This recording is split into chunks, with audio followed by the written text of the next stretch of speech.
The real working end of the 2012 prophecy, where we start to have the rubber meet the road, is looking at the solar system and seeing that all the planets are changing the same way as the Earth is changing. The Earth changes are not unique to the Earth. They are a universal phenomenon throughout the solar system. When we start to look behind the veil, the hidden reality that we have, and we start seeing a deeper truth of ourselves and a deeper truth of what it means to be human on this planet, we come into contact with a body of information that has been kept secret for thousands and thousands of years.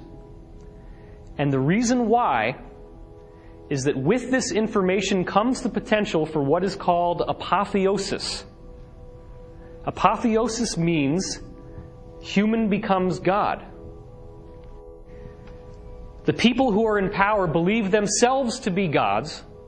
They have inherited an ancient tradition which encourages the practice of developing your own spiritual and intuitive faculty to a much, much greater level than most people ever do.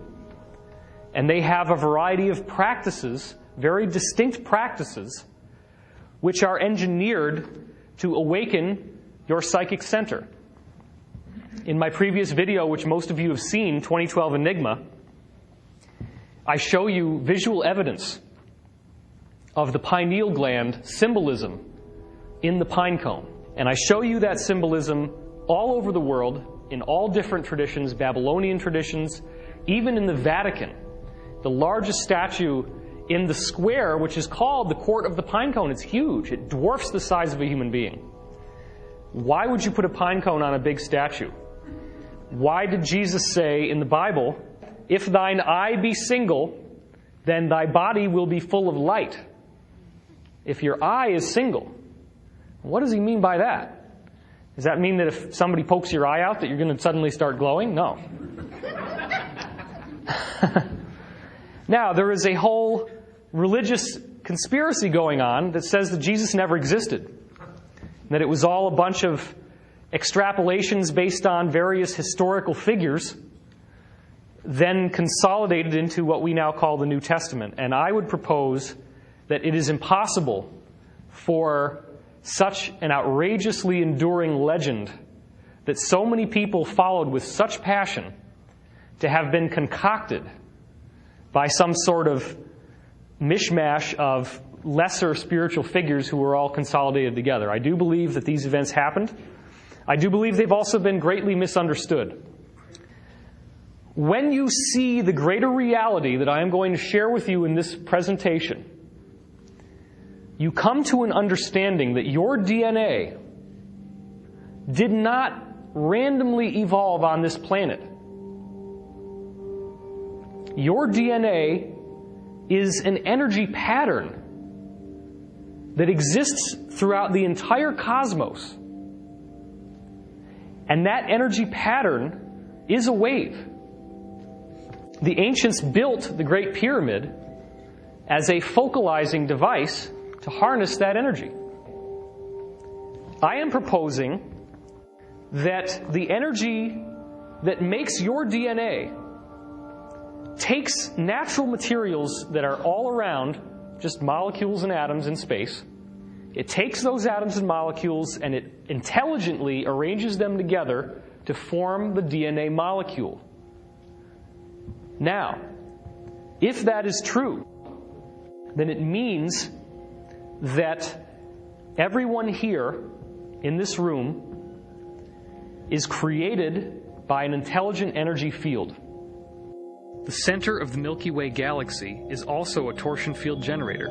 Spherical torsion waves slowly expand away from the center, passing through stars and planets as they go along. As the solar system is impacted by these torsion fields, it charges up with energy, causing massive effects on the star and its planets, influencing them to become brighter, hotter, and more magnetic. These waves also have a stimulating and programming effect on the DNA molecule, ultimately rewriting the code of every life form on the planet. You now have just found the zone in which science and religion come together, in which you no longer have to take on arbitrary promises about there being a hereafter. Now you have proof that who you are and what makes you who you are came from something that is not physical, something that is vastly more intelligent and complex than we had ever imagined, and something that has been known about for quite a long time. There is no difference between biological life and inanimate matter except for the sophistication with which the energy that makes that matter is flowing.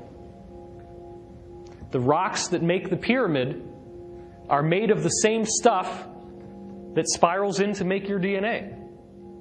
It's just that the DNA is a much more intelligently spiraled version of that same energy, whereas the rock doesn't have as much structure.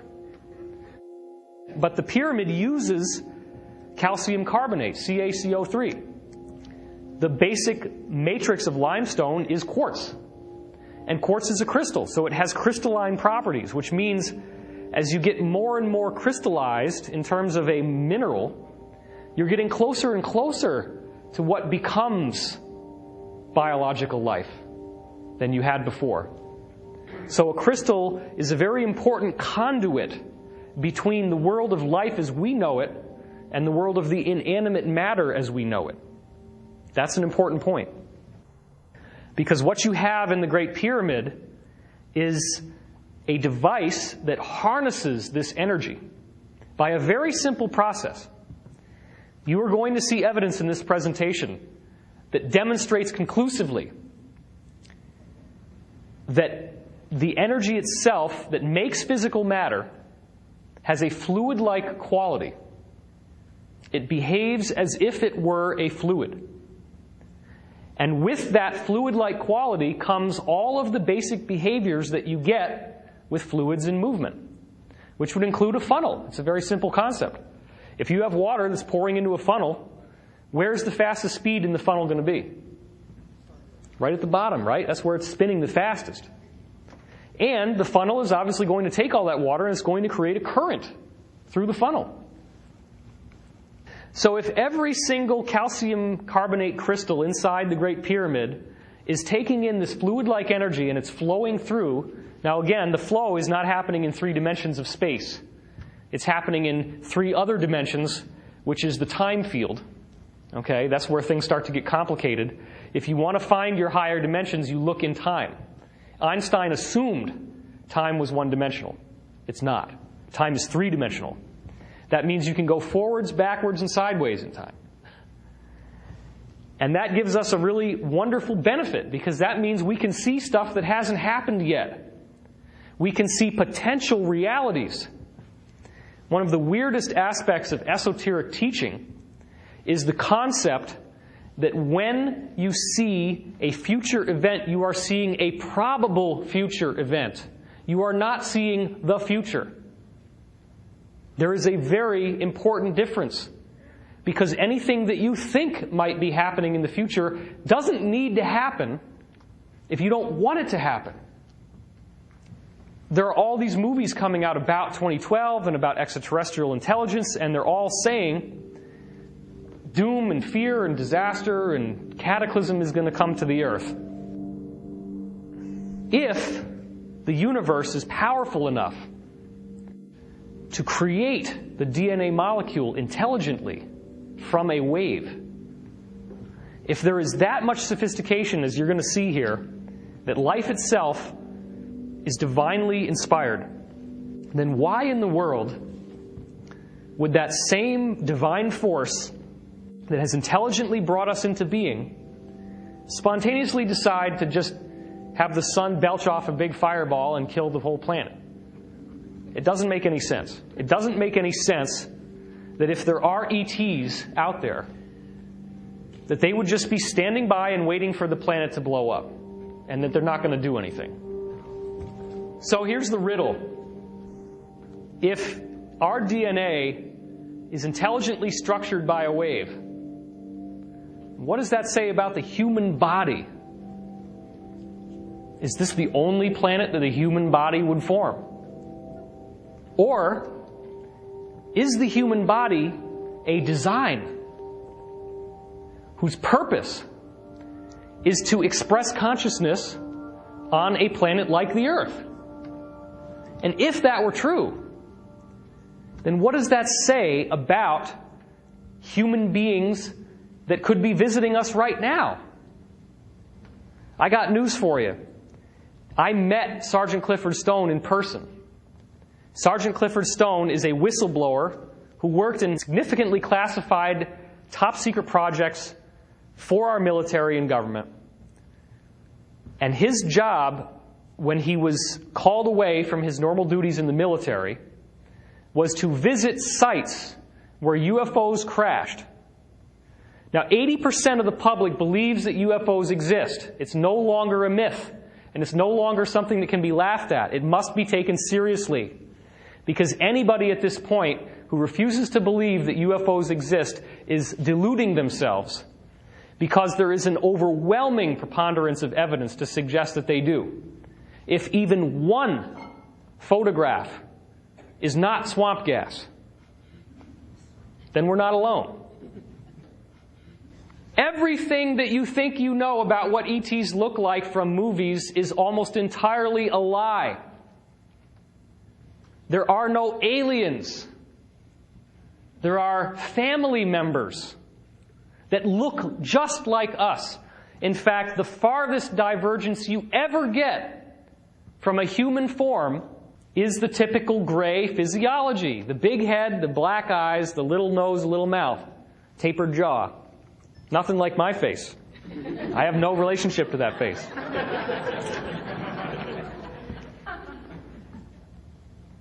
Most people are still wrestling with the question of whether these saucers even exist. And then if they get to the point that they exist, the simplistic idea would be, well, maybe they come from Mars, or maybe they come from Andromeda Galaxy, or maybe they come from... There is no maybe they come from. That implies one place. What I'm saying is that we have a whole galaxy full of human life that naturally evolves on planets wherever possible. In fact, in the Law of One material that I so often discuss, it says there are 67 million planets with humans like us at this dimensional frequency just in this galaxy. 67 million. How in the world do you tell the public that we are surrounded by human civilizations, most of whom who have ever been able to get to us have technology vastly superior to what we have? Anti-gravity, no problem. Limitless free energy that is clean and doesn't burn anything and doesn't pollute the atmosphere, no problem. It exists everywhere. Our guys in the inside government have had this for at least 50 years. And there is a convergence of discoveries that came from men like Nikola Tesla and John Keely and Townsend Brown that then dovetailed with crashed wreckage from extraterrestrial spacecraft. So look, things are not going to stay the way they are very much longer. The year 2012, if nothing else, represents a bifurcation point, a split between the way that things have been and the way that things are going to be. And if you don't think that there are other humans out there who are willing and able to welcome us into their community, then you're not paying attention. Star Trek apparently was channeled to Gene Roddenberry through a group that he was working with that had started in the 1950s and is part of what we're going to be getting to at the end of this talk. The Star Trek information is very accurate to what actually is known, which is that they do follow a so-called prime directive, and they will not interfere with a given planet's history until that planet is ready. So last year, there was the big hoopla about October 14th, right? Everybody said a 5-mile wide UFO is going to appear in the sky and it's going to hover there for 3 days. Well, first of all, a 5-mile wide UFO would completely kill all the grass over the people who it was hovering from, not to mention it would be so terrifying and the average person wouldn't know anything about it. And if any ETs were to channel that through one person, then that person basically has become a messianic figure. And they don't ever want to give somebody that much leverage. Because what they found in the 1950s was that if they did speak through certain human individuals, here on earth, that their egos would get inflated because now they felt special, they felt different, they felt like they were the anointed teacher. And so we're not allowed to have any one leader. There is not going to be a second coming of Christ. However, the Casey readings, one of many sources we're going to be discussing, are adamant in saying that the second coming of Christ is you. It's all of us. It is the awakening of the Christ principle in humanity. And I'm not trying to force Christianity down your throat. In fact, I'm going to give you some very important information here. Every single ancient tradition in history has documented records of angels and gods. The angels look like human beings, but they glow, they can levitate, they can read your mind, they can teleport from one place to another, they can manifest objects out of thin air, they can create manna from heaven. They have abilities that we would consider to be godlike. And every culture has these human extraterrestrials in their heritage. All religions are the truth. All religions are the truth. All religions have everything you need to follow the way of God, if that's what you want to call it. It doesn't have to be, my God is the only God. My God is the only right God. All it means is that you have a particular culture in a particular place in a particular time, and that culture had an enlightened teacher who took the knowledge of the universe and brought it through in his own personal or her own personal way.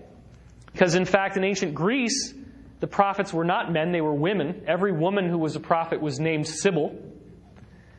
And the most famous Sibyl was the Sibyl of Cumae, spelled C-U-M-A-E.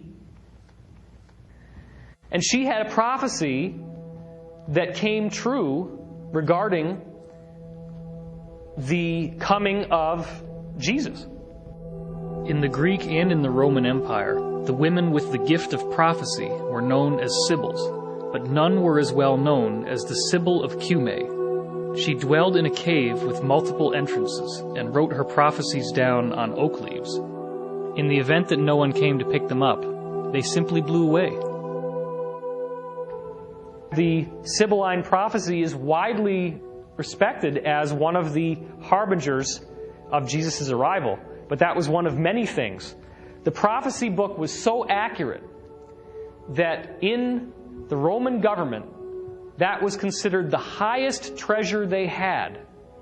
There was nothing in the Roman government that was taken on with greater seriousness than the Sibylline prophecy scripture. The Sibylline mystery texts are one of many texts that describe a utopian world that is coming into being. In fact, every ancient mystical and spiritual tradition speaks of a golden age that is coming. And they don't speak about it in a bland, sophomoric fashion. They speak about it in an exciting, invigorating, eye-opening way because of the extent to which they say things will be changed. And you're going to see those prophecies at the end of this talk. The true law is unity, that all is love, all is one, all is light. But the first distortion of that law, the first spin that you have to look at as soon as you grasp that the universe is love, is the free will principle. And what that means is that there's only one of us here, there's only one being, but the greatest gift that that being has given us is the opportunity to discover that we are one with it in our own way, without anybody telling us what to believe or what to do or how to think. It simply is. It's our path, and we can do anything we want. We have the free will. If we start infringing on someone else's free will, it is a design of the universe that whatever we measure out to others will be measured back to ourselves. That's karma. So yes, you can practice the negative path if you want to. You can infringe on other people's free will. You can manipulate them. You can lie to them. You can control them. You can steal their money. You can leave them unemployed and homeless and hungry. But you will be stolen from, lied to, manipulated, controlled, beaten, abused, raped. And you have to be.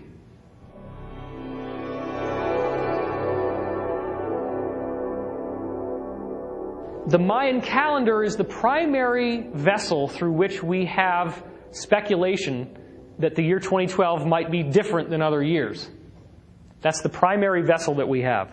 But what I'm about to show you to open up the talk is that the Great Pyramid of Egypt actually has a timeline in it, and that timeline has 2012 as the most important year. Obviously, here's the Great Pyramid. You can see that there are passages inside, and that these passages are much more complex than what's inside all the other pyramids. The outside of the pyramid has a hollowed-in surface, which is very interesting because it could potentially bounce lasers off of it from space.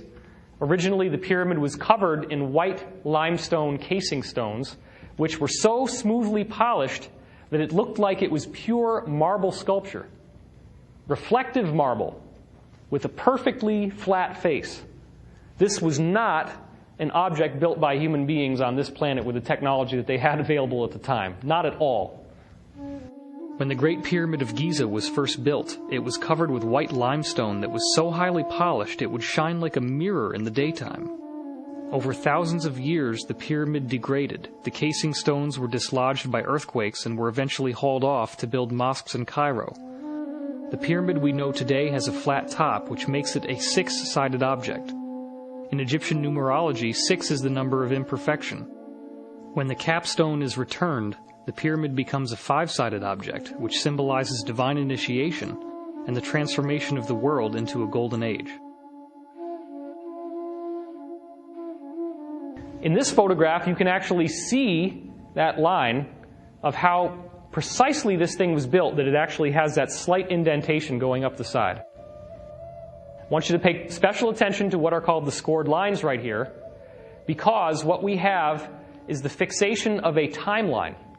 The timeline is fixed by an alignment where the pole star for its time, which was Alpha Draconis, shines down through the descending passage into the bottom at the same time that the Pleiades constellation is directly overhead. The scored lines are where that conjunction is marked, and this conjunction only occurs at 2141 BC. That's the only time that both of those things happen, where the pole star can shine down the tube and the Pleiades are directly overhead. So the message is you start counting at 2141 BC. I'm not going to take the time right now to try to explain to you how the pyramid's timeline works, because it's extremely complicated. But what I will say is that it's all based on numerology. The number 1 equals one thing, the number 2 equals something else. And here's the list of what the different numbers do. Now you can find this list inside Peter Lemesurier's book, Great Pyramid Decoded. What you'll see is that there's enough information in the different numerals and what they mean that it is possible to encode very complex messages that basically can say anything you need them to say, just using mathematical measurements. Measurements that are very simple, measurements that can be repeatable. In the Great Pyramid texts, there are actual texts associated with the Great Pyramid. They give you all these numerical meanings. So they give you the code. You actually have the legend that tells you how to read the map. Here they're doing a variety of tests of the numbers because you want to multiply numbers together, subtract numbers from each other, etc. And if one number means one thing and another number means something else, and then you subtract, the act of subtraction means you're taking something away. So that the subtraction becomes part of the message. Addition means you're adding to, subtraction means you're taking away from, multiplication means you are multiplying the effect of. So mathematics becomes a language. This is a full diagram of the various passages in the Great Pyramid. And the one that we're particularly interested in is the King's Chamber, because what we will see is that the pyramid timeline counts 1 inch, which is an Egyptian inch, not a regular English inch, slightly smaller. 1 inch equals 1 year. Now, the guy who wrote the book, Peter Lemesurier, continues to use that system right up until the so-called Great Step. And he believes that the timeline should be changed when you get to this area of the timeline, because, he says, at that point, it just doesn't make any sense that events would be happening so fast in time. that so many things would happen that are so profound and amazing in such a short period of time? Why not? Why not? What kind of arbitrary decision has been made to strip the timeline of the possibility that things could happen so fast? This is important because the descending passage is the one we look at first. And you can see the dates of the timeline here, AD 1440, 1521. And Le Mesurier ties in these dates to some very interesting historical stuff. Obviously, summer of AD 1914 is the exact time that we went into World War I, that war to end all wars. At that exact moment, the passageway no longer has a smooth, flat floor. It goes into this area in which the entire floor is what the people that studied the pyramid called unfinished. Because it quite literally is this bumpy, convoluted floor that you can't really walk on without worrying about spraining your ankle. It's not flat anymore. It's all bumpy and weird and distorted. The time that starts is 1914. And so what you have is you're looking at a prophecy that was put in stone possibly over 10,000 years ago, if you believe scholars like Graham Hancock and Robert Bauval, who talk about the fact that the Sphinx is weathered with water that couldn't have been done unless it had been there for much longer than we take it credit for. The Great Pyramid, conventional dating is based on these quarry marks that they found in the relieving chambers above the king's chamber. But those quarry marks were painted incorrectly. And they were painted incorrectly using all the mistakes that were in the book that the guy who discovered them had. Isn't that convenient? So, AD 2004 is when the bottom drops out of the world. That also is around the time of Hurricane Katrina. It's around the time that a lot more people started to suddenly wake up. 9/11, I think, is also included in this.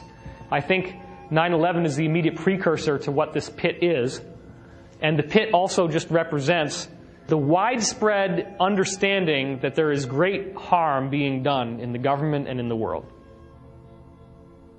The Great Pyramid talks about 3 different paths that people take depending on where they're going. And this is worth looking at. The bottom path here, the subterranean passage, is materialism, the physical path of spiritual death for the masses of humanity. 2004, again, this book is from the 70s, shows that that's when we hit bottom. It's the ending of what happens in the beginning at 1914, which is the beginning of World War I, in which mechanized warfare allowed for much, much larger death than had ever been possible before. I mean, war was pretty crazy if you think about it before World War I, right? You got a bunch of guys standing there with guns, standing right in front of each other, bang, bang, bang, bang, bang, and everybody's just falling down dead everywhere, right? But once you have an airplane, you can just cowardly go along, drop a big old bomb on somebody, and blow the hell out of them. So what started in World War I came to a conclusion of how bad it can get with the Iraq War in 2004, and this regime that seized power over the most powerful country in the world. The people who built the pyramid, ostensibly 10,000 years ago, knew that George Bush was going to be coming into power. They might not have known who he was. It's funny, right? But it's true. They knew that the overall timeline specified that that's when things were going to hit their worst point. And I also receive intuitive information. I'm one of those people who can channel. Take that for what you will, but it's very interesting that I received prophecies about the Bush administration coming into power before they did, telling me that in the 2000 election debacle between Bush and Gore, that Gore did not have a chance. The exact passage was, the vice president considers this his own authorship, meaning he considers that he can author how this election is going to turn out, calling for vote recounts in Florida and so forth. It's very convenient when your brother happens to be the governor of Florida. Wonder how those recounts are going to go. The vice president considers this his own authorship while not realizing that he is completely naked. He's got no chance of winning the election. The interim period decides the next victor. The interim period is that time between when the election ended and when the Supreme Court selected George W. Bush, right? So this is when things really hit the bottom, because that's when he stole an election the second time. But you have a middle path here. If you go up the timeline, you have the physical rebirth for semi-enlightened people, the karmic evolution towards spiritual initiation. So this is the secondary path. The biggest path, the top path, when you go up to the king's chamber, you are now in the path of ascension. You're in the path of the messianic initiative in which you become the fulfillment of the Christ promise and you achieve spiritual escape from materiality, from being human and physical. Now, one of the interesting things the pyramid did is it put these stones in the way, and there are actually other stones that were in this part that were taken out that were made out of limestone, but these are granite, and they're much more solid. And there was a hidden lintel there, which meant that you couldn't even see that these were there. It just looked like the passage only went down. And it wasn't until that lintel fell off while they were setting off explosives in the pyramid to blow the hole into this, that they heard something fall, and that's when they realized there was something else. And they bored a hole through and found this. Because actually this entrance is not in the center of the pyramid. It's 286.1 inches off from the center, and that has a symbolism of the reincarnation of the spiritual messianic role. This whole pyramid is basically designed to tell you that this messianic figure is coming back, which is us. We're all the messianic figure. So the granite plug shows us that we cannot go up this path. Everybody on earth is going to have to go through the path of the dead. And that's why the pyramid is a tomb, because it symbolizes that we are going through that death. So you have to go into the subterranean chamber. You have to hit the pit, or at least see that it's there and not fall into it. Before you turn around, this is in your own personal life, the metaphor is, and you have to start crawling back up the subterranean passage, and you get to this point where you can bore a hole through the wall, and then you have this very interesting passageway that's called the forced passage. And what that represents is that you literally have to bore your way through to get up to this point where you can either go into the Queen's Chamber, which is the path of organized religion, or the King's Chamber, which is the path of true spiritual mastery. So this represents how you dig yourself out of trouble. The well shaft or grotto is the stopover point where you actually get to relax a little bit. And many of us have had to go through that. Another interesting thing you see here is that the year 1945 is very interestingly flagged by this structure, which looks very much like there's some sort of altar associated with it. Now, this is what it looks like from the side. It's actually very stretched out inside the chamber. The chamber has a long length going towards the back wall here. It's actually not so tight as you see here. But 1945 is right in the middle of this little statue arrangement. That's the end of World War II. It's a nice little break. You see that there's two equal pillars here, sort of like World War I and World War II. And that's kind of what it means. So now you have this whole area down here, which means that part of the world, part of the people in the world will continue to go through this suffering as time goes on. They're not going to immediately see what's happening. Once you start going towards the Queen's Chamber, you have to climb your way through. This is the entrance to the Queen's Chamber right here. If you want to go up into the King's Chamber, you have to actually climb up these holes in the side, as you can see here. And this is the lifelike size of it. Now this is the Grand Gallery, as it's called. You're climbing up, and then this is the great step up here. And here's a diagram of them life-size going up. And the point that we're concerned with is right here. This represents, there's three little spots, as you can see from the side here, the grooves. But only one of them actually holds a piece of stone in it. And the stone has a symbol on it. And this symbol is the only symbol in the entire Great Pyramid that's like a little plaque that actually shows you something that means something. Okay? That's the only one. Other than this, which looks suspiciously similar to a pregnant woman's stomach. And that is not an accident. That's what it's meant to look like. It's meant to look like the earth giving birth. This is symbolic of the rainbow or the new sunrise. Guess what year in the timeline this is? 2012. The most important date encoded in symbol in the Great Pyramid, if you count 1 inch equals 1 year, is 2012.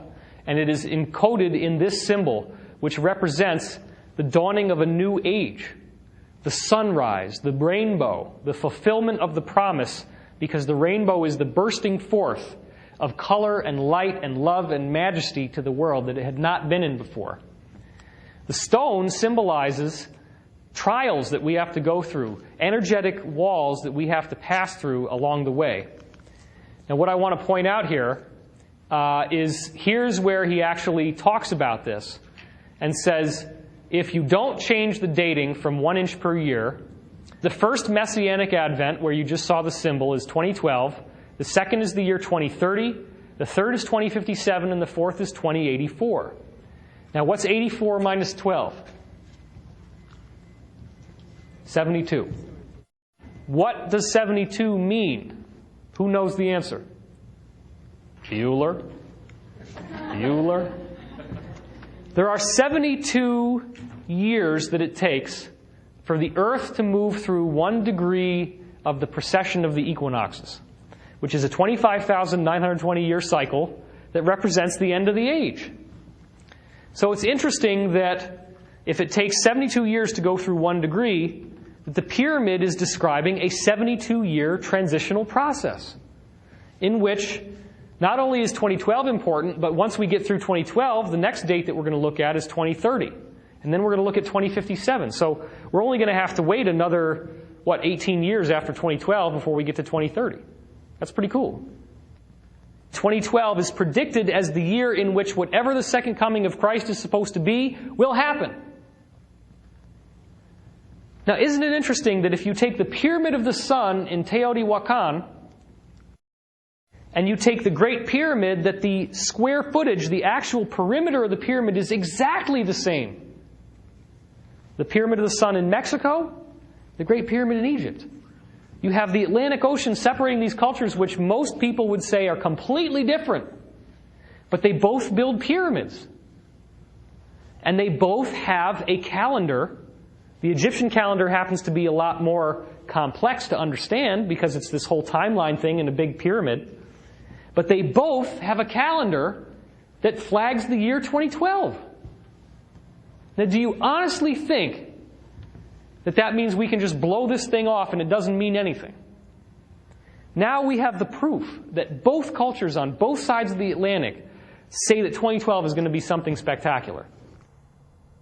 The people who built the Great Pyramid intended to give us a message.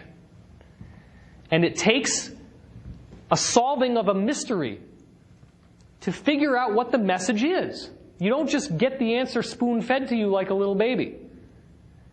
If that was all it was, then it wouldn't involve the free will principle I was talking about.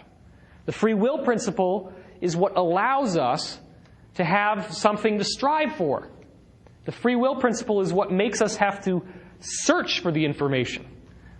And that's why this is cool, because this is an investigation. It's an ongoing investigation. You guys are dipping into the investigation while it's still in progress. I might find something else later on that's going to be really cool, and then I'm going to have to change the whole presentation around and work that in, and I do that all the time.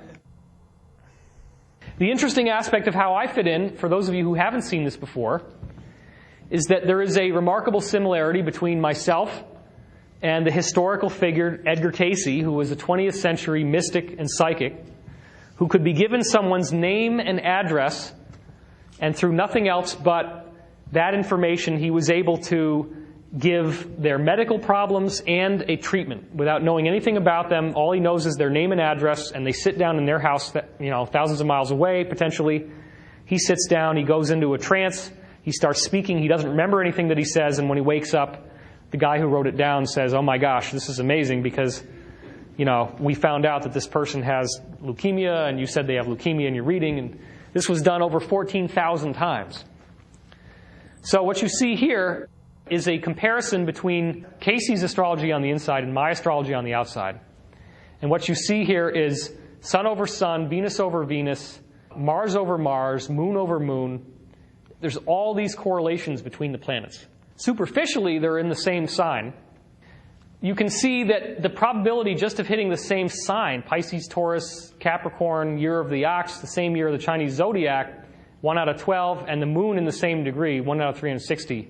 The likelihood of all this happening by chance is really, really unusual, especially because the only time that you get this close of an alignment with Cayce's birth planets, it only happens once in 127 years after he dies, which happens to be the exact time that I was born. It's a coincidence. And of course, there wouldn't be any facial similarity. That would be too obvious. So we can't give you that.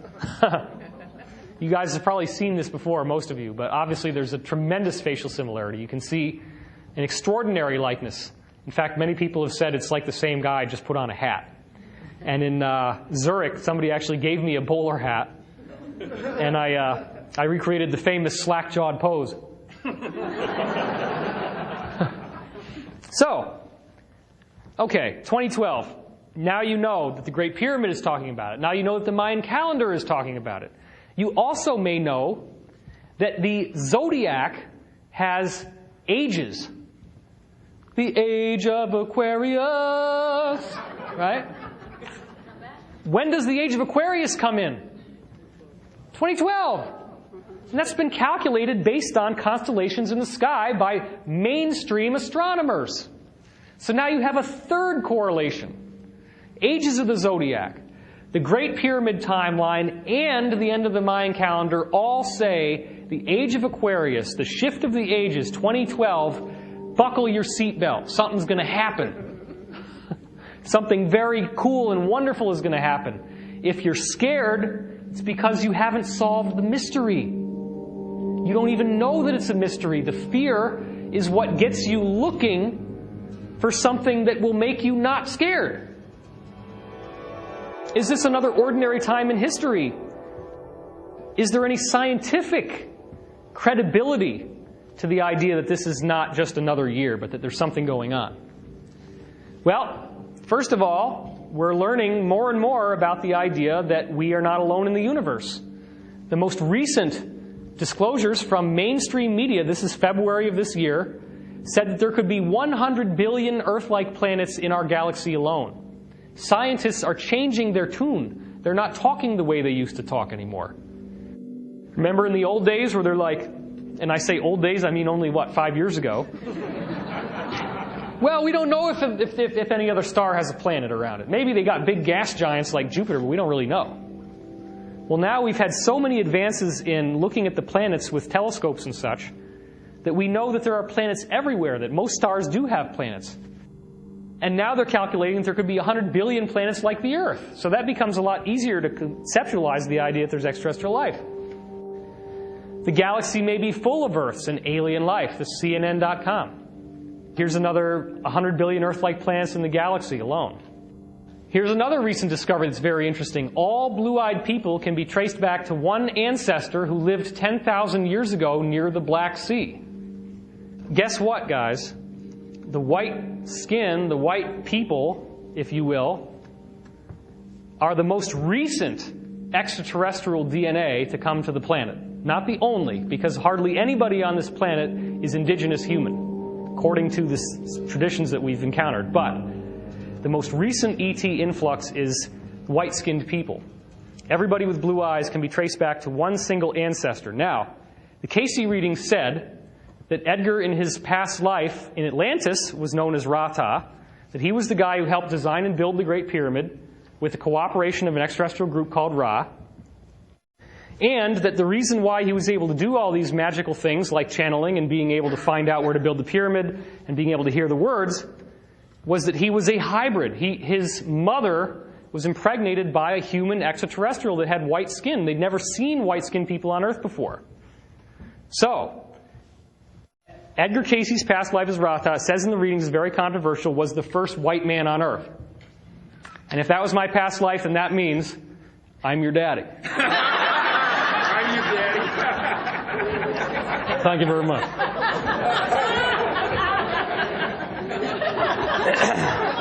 You have to be able to laugh at yourself. I mean, it's ludicrous for me to say that I was somebody else, and I don't. All I know is that there's a facial similarity. You can't deny that, okay? You can't deny that. You can't deny that there's an astrological similarity. Those are facts.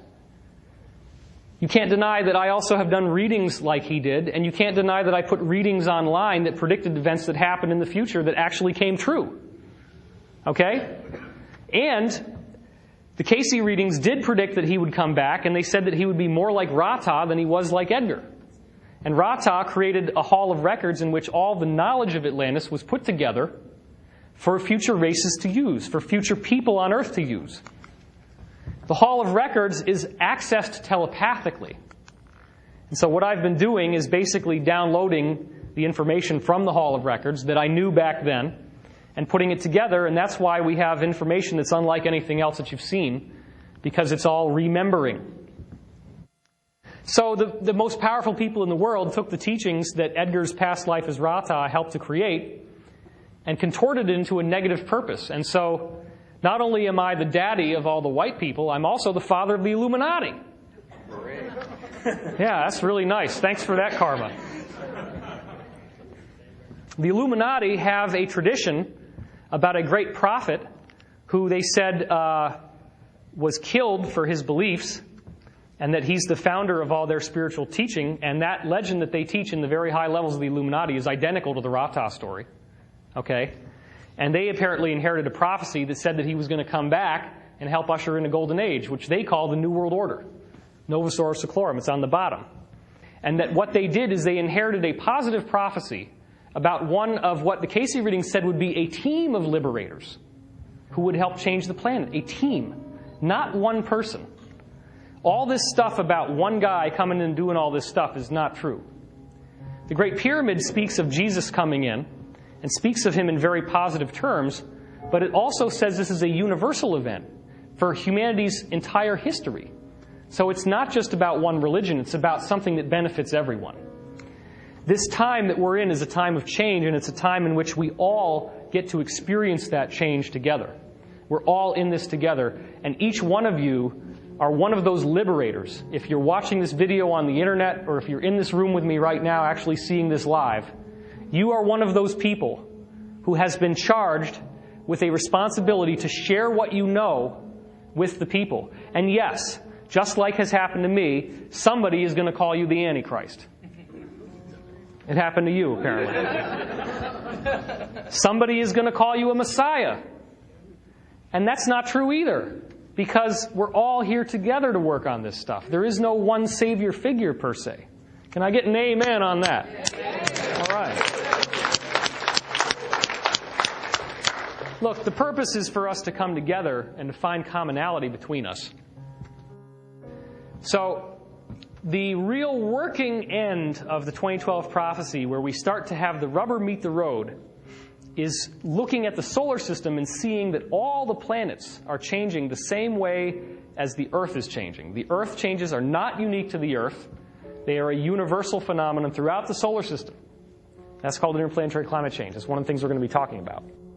You're also going to see evidence very clear in the fossil record showing that in even intervals of 26 million years, every form of life on Earth spontaneously changes and upgrades from one type of creature to another. The DNA code itself gets rewritten, and I'm going to show you the evidence of how that happens. More recently, another cycle was discovered that's 62 million years in length. This cycle was discovered by Dr. Robert Rode, goes all the way back to the first single-celled organisms in the fossil record, 542 million years ago. 62 million year cycle. Now, what does this mean? What I believe this means is that the center of the galaxy is releasing waves of energy. And the way that you visualize this is think about dropping a rock into a stream or a still pond. You drop that rock into the pond, the surface makes a ripple. It's a circle, and it goes out. These are ripples of energy that slowly travel from the center of the galaxy, and they're structured like layers of an onion. And they're evenly spaced because it's all vibration. It's all harmonics. So as these evenly spaced walls shoot through the solar system, they reprogram the DNA on Earth. And all of the creatures on Earth are spontaneously transformed, as you see in the fossil record here. There's no evidence in many of these cases of cataclysms. There's just suddenly one species and then another one.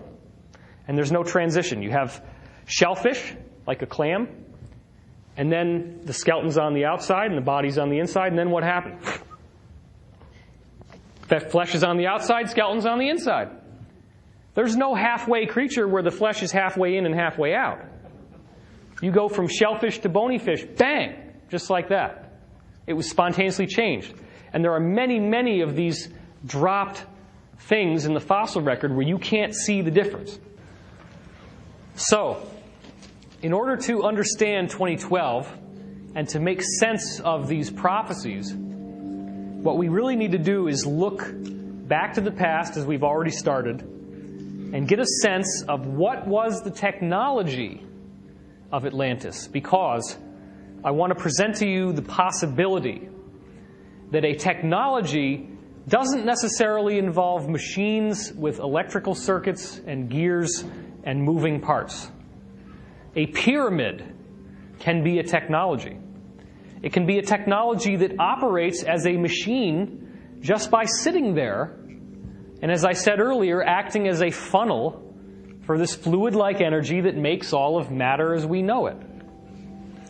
Obviously, you have the pyramid here. This is the second pyramid next to the Great Pyramid of Giza and the Sphinx in front. These are the casing stones, what's left of them on the top, which originally, as I said, were mirror-polished, white limestone. We now have an Atlantis-type city that was found under the ocean on the western tip of Cuba.